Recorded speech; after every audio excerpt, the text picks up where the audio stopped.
I ended up in the ER. This is what my bump is looking like. I really could not eat anything, and she might need to get open heart surgery diagnosed with IUGR. Welcome to my channel. My name is Liana, and I am doing a pregnancy recap of sorts. I just wanted to give this recap before my pregnancy is over to give you a little bump update. This is what my bump is looking like.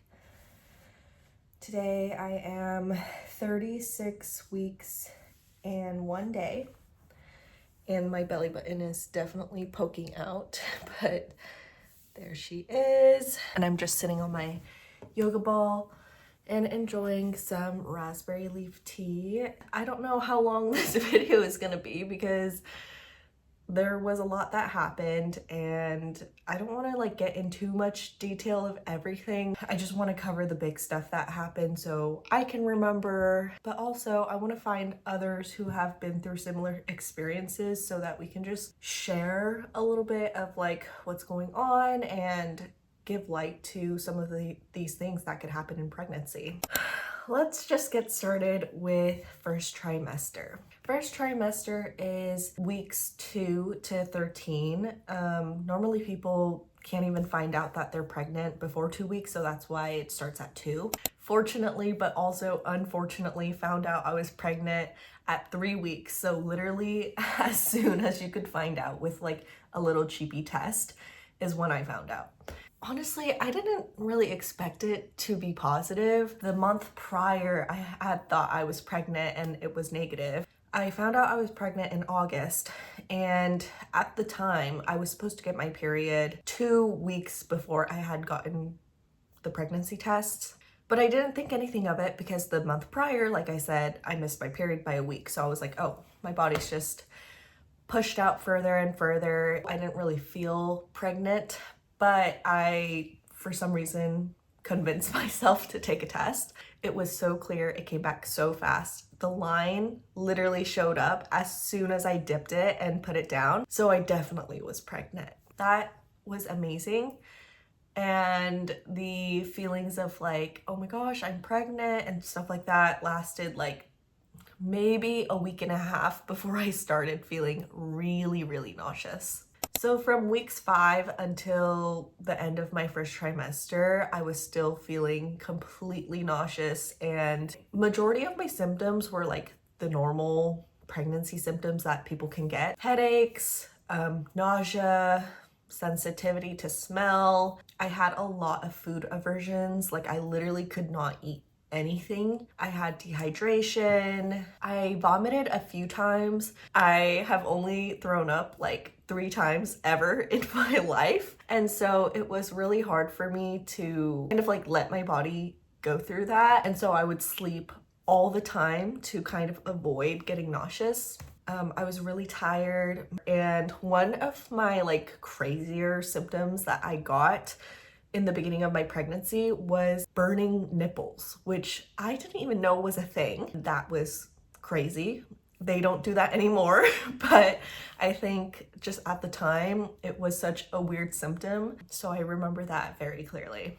The rest of my first trimester was honestly just really rough. I would not have made it through if it wasn't for my partner who was keeping me hydrated and fed and cared for, because honestly that time was so rough. I've never gone through such a hard time. Part of the reason why I never really shared anything about it is because I didn't want to create more fear with all of the things that was going on, because pregnancy, at the end of the day, pregnancy is a miracle and it is a blessing. So I didn't want to come in with all this negativity, especially while I was going through it. Something about it just didn't feel like worthy to share. And here I am now sharing about it in a different light, I guess, because now I can look back and view it as something that was worth the time, even though it sucked.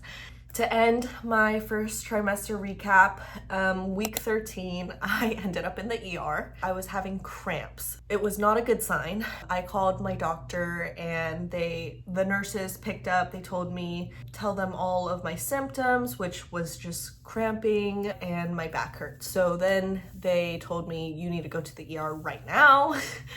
So then I ended up in the ER. They discovered I had a UTI, and I've had a UTI prior to having a pregnancy. So I was like, oh, this doesn't feel like a UTI. I've had one before, so I feel like I would know. But the ER doctor told me that in pregnancy, UTIs can feel completely different and show up completely differently. It was a whole thing. I got an IV injection of the medication to help with the infection, and then I was completely fine. And I took the UTI medication, which is about a week's worth of medication, and I haven't had a UTI since. Being pregnant can make you more susceptible to getting UTIs, so just be careful about that and make sure you get treated if something feels wrong. In first trimester, I also couldn't gain any weight. My starting weight in pregnancy was 121 pounds, and at the end of first trimester, I was 120 pounds. So I had lost some weight and then gained it back, I guess. So I started around 120 pounds. Second trimester. So second trimester was still rough. I was still getting sick and puked one time at 17 weeks. But I had nausea up until 20 weeks, which was really rough for me because everyone was telling me, hey, after first trimester, your nausea is gonna be gone, you're gonna be able to eat again. That did not happen for me.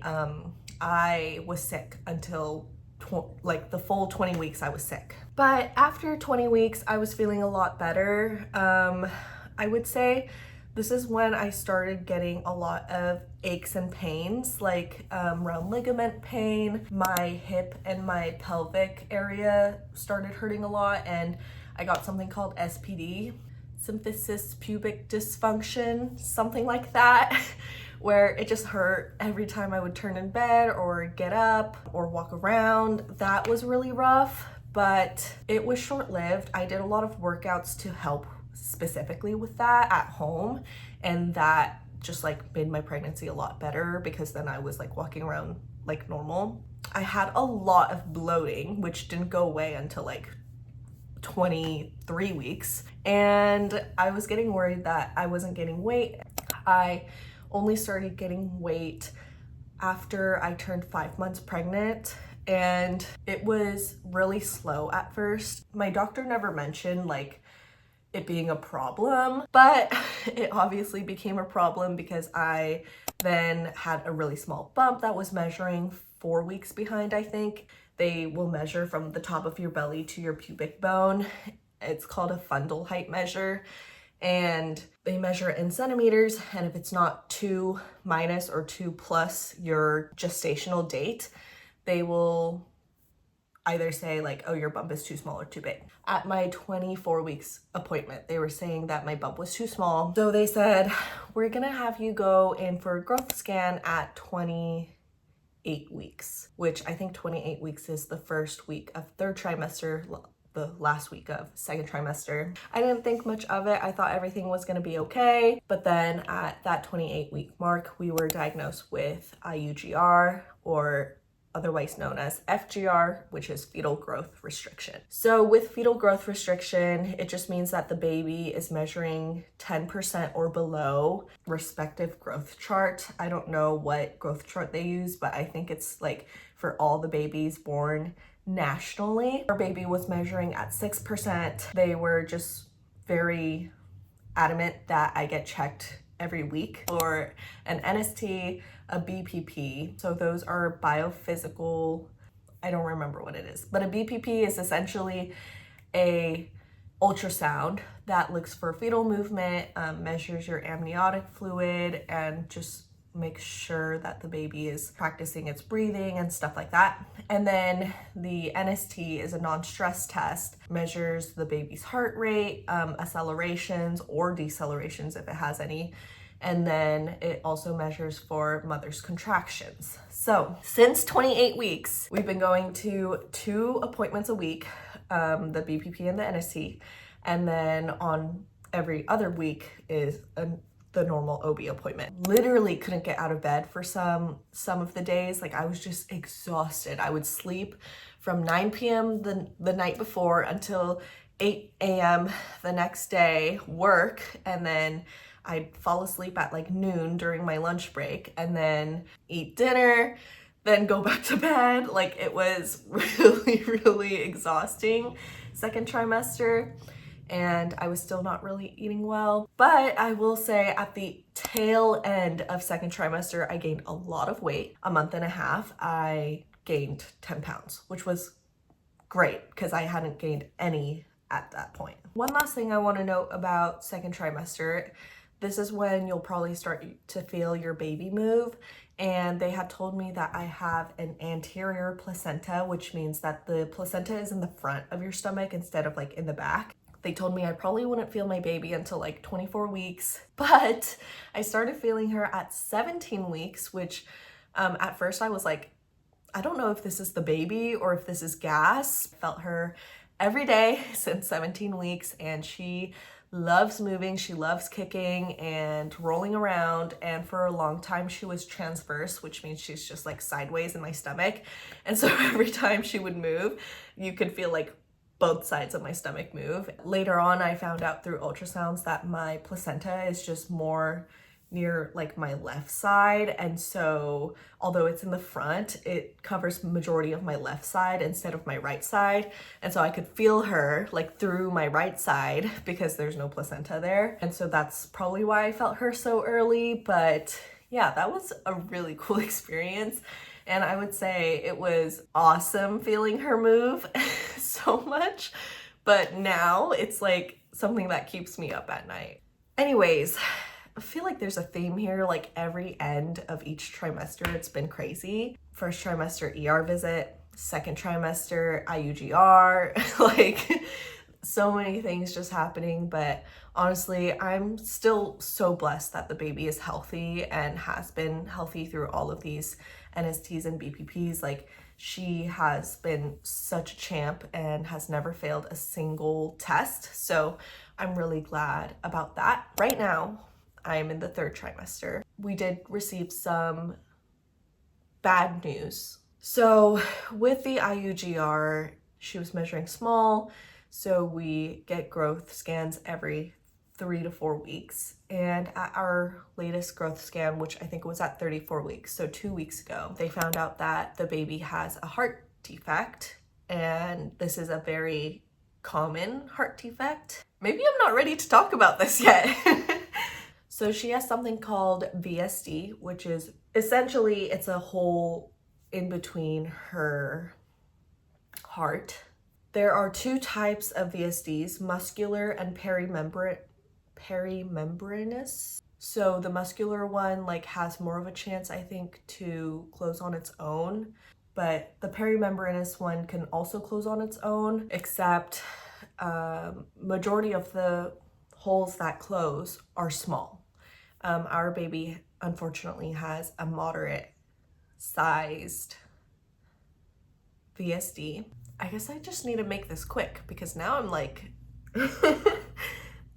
now I'm getting emotional. The location of her VSD is really close to the aortic valve, which doctor where we got the echocardiogram for the baby said that there is some tissue there that can grow and close up the hole or like make it smaller, not necessarily close it, which is fine if it's small enough and not causing her any symptoms, which the symptoms would be like not being able to eat or not growing well. She said if it's small enough, it won't affect her at all, ever. But if it's too big, then she might need to get open heart surgery around 6 months of age, which terrifies me. We're just gonna trust in God that he fully mends her heart, whether it be inside the womb or as she grows or through open heart surgery, whatever it may be. But anyway, she'll be fine in the womb and she'll be born completely fine, and they assured us of that because the problems occur as they get bigger when their lungs start like being utilized fully. She'll be fine when she's born, and honestly, we're just gonna take this day by day and trust that things will work out. But during that growth scan, we also found out that she is doing much better with her measurements. So she went from 6% at her initial growth scan at 28 weeks to 12% at this recent growth scan. So she is no longer fetal growth restricted. That was such a relief, which means that I don't need to be induced or anything. She's doing completely fine. And honestly, I think the reason why she had FGR was because I couldn't eat for like 20 weeks of my pregnancy. That is the third trimester update. And we only have a couple of days, 6 days, left until we're considered full term. My goal is that the baby can stay inside my womb until 40 weeks.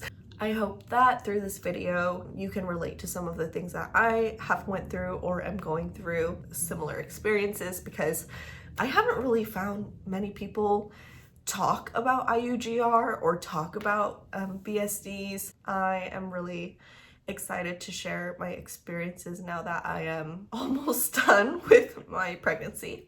I do want to add, if you are interested in my weight gain and everything, I am now 158 pounds. So I started at 121, lost some weight in first trimester, gained it back, started second trimester at 120 pounds, ended second trimester at 130 pounds, and then I went from 130 pounds to 158 pounds now. I've gained a lot of weight, especially in the third trimester, which my doctor said it's supposed to be the opposite. You're supposed to gain the most weight first and second trimester, but there was no way I was gonna gain any weight with how I was feeling. But yeah, I'm really excited to see how my body not bounces back, but like how my body changes after this pregnancy, because during this pregnancy, my body has changed so much, and I feel like I'm never gonna fit into my pre-pregnancy pants, which is completely fine. That is my weight gain journey, and I definitely gained more weight than I thought I was going to gain, but anything for this baby so that she can grow. Anyways, thank you guys so much for listening. I know this video is kind of long. It says I've been filming for 30 minutes. Hopefully I can get it all shrunken down for you guys. If you have any updates on your own pregnancy, or if you're not even pregnant yet but just here, say hi in the comments. I would love to interact with you guys. But thank you so much, and I hope you have a great day. Bye.